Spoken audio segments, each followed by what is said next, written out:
Welcome back to the 2-Minute Warning. Today I'm taking a look at the Los Angeles Chargers, yes, the Bolts, and going over the top 5 challenges I think they will face in the upcoming 2021 season. But before we get into that topic, just a quick question for those of you viewing. I want to hear from the Chargers fans.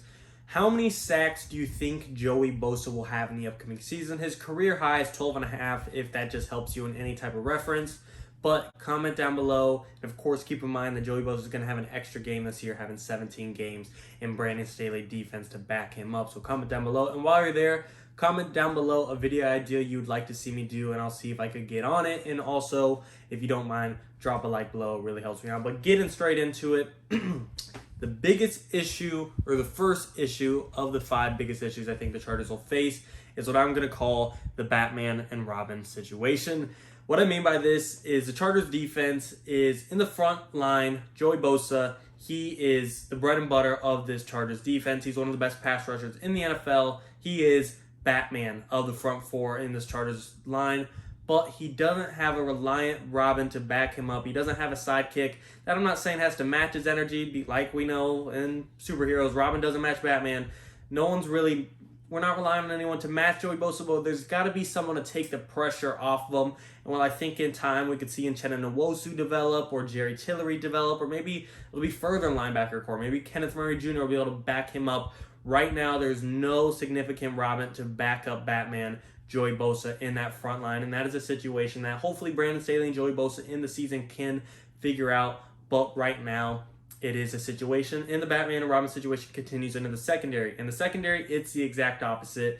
There's as many Robins as you want. There's as many sidekicks as you want. Chris Harris Jr., great slot corner. Michael Davis, great number 2. Asante Samuel Jr., high upside, but he's a rookie. I like these guys, but Chris Harris Jr., he's up there in age. Michael Davis, as much as I like him, number 2 corner is what fits him. And Asante Samuel Jr., like I said, as much upside as he has, he's going to be a rookie. So in the secondary, there's no Batman. Yes, you could consider Derwin James. Yes, I understand he is arguably the top safety in the league when healthy. But when we're looking at the cornerback position specifically, not safety, there is no Batman corner, number 1 corner, lockdown corner to really lead this secondary. And that is kind of a big issue. And in time, like I said, maybe Asante Samuel Jr. will develop like a Uchenna Nwosu develop, and Brandon Staley will figure it out. But in my opinion, there's a Batman and Robin situation that the Chargers will have to face. Joey Bosa's got no Robin to really take any pressure off of them. And in the secondary, there's no number 1 corner Batman to lead them. Just kind of my funny analogy, but you guys tell me, do you agree or disagree with that one? Number 2, the injury bug. This is a thing that bugs the Chargers a lot. We know how it is. Derwin James, he had a season-ending injury last year, hence he didn't play. And even outside of those big injuries, it just feels like this Chargers team is now they're healthy. Even Joey Bosa, a pretty reliant guy. He's just always banged up. Keenan Allen, the past 4 years, he's been pretty consistent for the most part, but it's always feel like he's battling something. Even though he plays 90% of the time, he's always like questionable, something with his hammy, ankle. Mike Williams, he's always hurt. The backfield, Austin Eckler, offensive line, just the injury bug. It doesn't matter what position you want to narrow it down specifically. The Chargers have a history of injury bugs this year. That's going to be a challenge. I'm not saying it's going to happen and it's inevitable that someone gets hurt, but based on Chargers history and just history itself, it repeats itself. There's a chance someone gets hurt, and while the Chargers, I think they're more prepared than they ever been. They do have a little bit of depth here and there. I mean, there are just some positions. If Justin Herbert goes down, you don't have some depth there, but I'm saying I think the Chargers hit a point, if they lost a guard, they'd still be okay. It's not like their season fell apart, but injury bug, it's not, I can't go too much in depth with it. It's just a challenge most teams face with the Chargers. They face it more than anyone, it feels like. Number 3 is going to be chemistry to this team. The potential is there, but they just haven't played a lot together. You know, the offensive line, it's pretty much completely rebuilt. The only, I want to say, veteran on that team, Brian Bulaga, because he hasn't been there much longer either, but all the rest of the guys, they're brand new. Corey Linsley, Rashawn Slater, Matt Filer, O'Day Abushi. You know, I like all these guys, but I guess technically Brian Bulaga is a leader on this starting line, and even then, he doesn't have much, experience there as well, and the chemistry here is going to take a bit. Brandon Staley himself, he doesn't have chemistry with this team. Derwin James, as much as he's been there for 4 years, his chemistry with some of these guys isn't the best on field. I'm sure off field, in the locker room, he's one of the best leaders he can be without actually putting time in on the field because he's been hurt. But I'm just saying, on the field, when it comes down to play clock, when you're in actual playing time, there's some chemistry that's not there with these guys, and that's just the one thing you'll have to get as you go. There's no rushing it. It just has to come naturally. I think this offensive line, it's going to have its struggles at first, of course, facing the Washington football team week 1 against Chase Young, Montez Sweat, it's going to be hard. But in time, chemistry will get there. They're all young. I don't want to say they're all young, but they're all highly talented players. They all have a great presence in this team. I feel like that I think will eventually lead to good qualities and good relationships. And in time, the chemistry will click. But for now, it is a challenge. Number 4, for the biggest challenge, or one of the biggest challenges they will face, is experience. And you might be thinking experience is a similar thing to chemistry, but what I mean by experience specifically is that there's no big game experience for a lot of these players. A lot of people, especially the Bolt family, they think the Chargers are possibly a Super Bowl squad either this year or the next, yet that big game experience, that playoff experience, that is a real deal thing that you need in the NFL. Lamar Jackson, it took him 3 years to go into the playoffs before getting a win. Patrick Mahomes, first year he had a lot of success, but it even took 1 extra year to win the Super Bowl. And again, those are kind of bad examples because those quarterbacks still had a lot of success. They're both MVPs. I'm just saying a lot of these guys on the teams haven't had deep playoff experience. Joey Bosa, Derwin James, they made that 2018 run, but still they got spanked by the Patriots in the divisional round.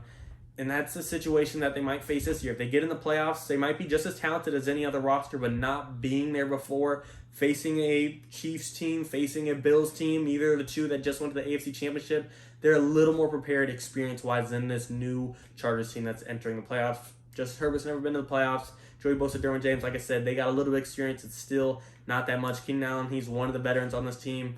Chris Harris Jr., there's some specks of talent, but like I said, with the rebuild O-line, they've never been in the playoffs together. To get Rashawn Slater, he's definitely never been in the playoffs, never been in the NFL yet. Asante Samuel Jr., Michael Davis, and Uchenna Nwosu, Kenneth Murray Jr., Jerry Tillery, all these new young guys, they haven't been to the playoffs yet. Like I said, there's specks of talent that have been in the playoffs. I mean, Jared Cook's been on 9 teams, 9 playoff runs, whatever you want to call it. He's been everywhere. But as a whole, this unit does not have a lot of playoff experience, and that could hold them back slightly. Some teams overcome it and do just fine, but it is a challenge no matter what that has at least some effect into the equation of how well this team will do in the playoffs. And number 5, kind of my least challenge, but Brandon Staley. As much as I like him and as much as you could say he lacks chemistry and experience, which kind of ties into the other ones, the reason I'm putting him on here is because as much as I like Brandon Staley, I like him just as much as the next Chargers fan, as in just the aura, presence, and vibe he gives off in interviews and mic'd ups.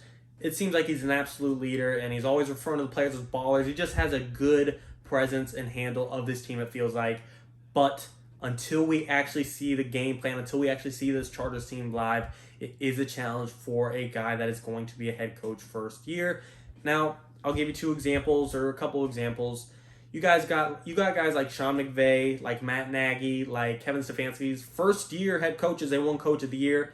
I think Brandon Staley is likely to go down that path. Not saying he'll win Coach of the Year, but likely to have success first year. But these other guys, Matt Patricia, he's had a lot of success of being a defensive coordinator and then going to a new team, and now he lost his job as a head coach. Some guys just can't make that step to the next level.